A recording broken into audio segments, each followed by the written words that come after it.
I would just say right now that Russia is the master of misinformation and disinformation, but this administration and the corporate media is catching up with them because they've so lost their credibility. Nobody knows what to believe anymore, and we can't credibly wage any kind of information warfare against the Russians because the corporate media lies to shill for this administration.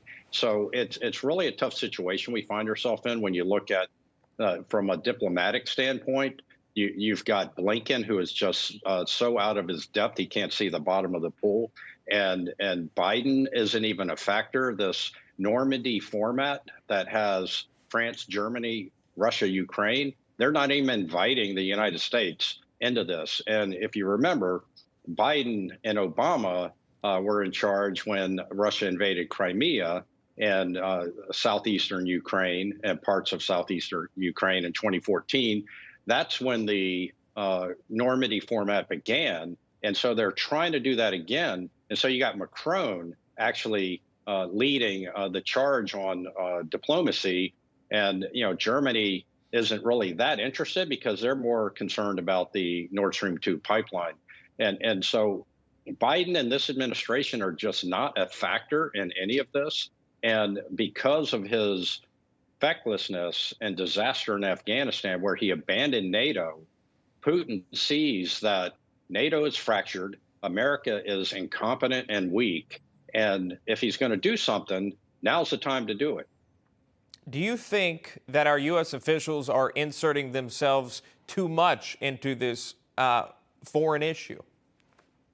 I don't think it matters what they do because Putin doesn't respect them. At the end of the day, what Putin is doing, he's doing a nuclear exercise. He's firing rockets. He's encircled Ukraine from the north, the east, and the south. And so it doesn't.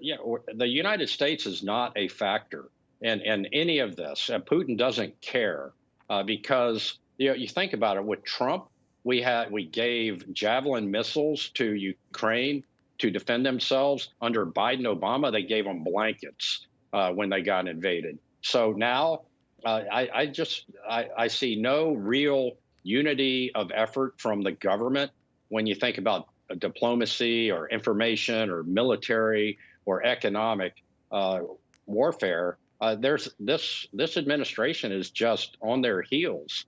And what Biden could do is announce this long list that Jen Psaki references, swift and severe consequences. What's it going to be? Mm-hmm. And one thing he could do is abandon this stupid progressive agenda of shutting down the XL Keystone pipeline and open that back up, gives them an opportunity to open up our energy exploration and independence, and tell them we're shutting down the Nord Stream 2 and tell Germany to suck it up, and that the NATO unity is more important than Germany getting cheap gas from Russia. If I can get just a quick response, really quick, based on your expertise on this, what would be the strategy of Putin to line up all of his troops around? So in Ukraine, hey, you're surrounded by all my troops.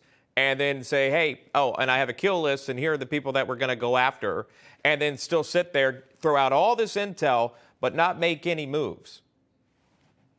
Well, I think he is making moves. I think he's made the strategic decision to seize certain parts of Ukraine.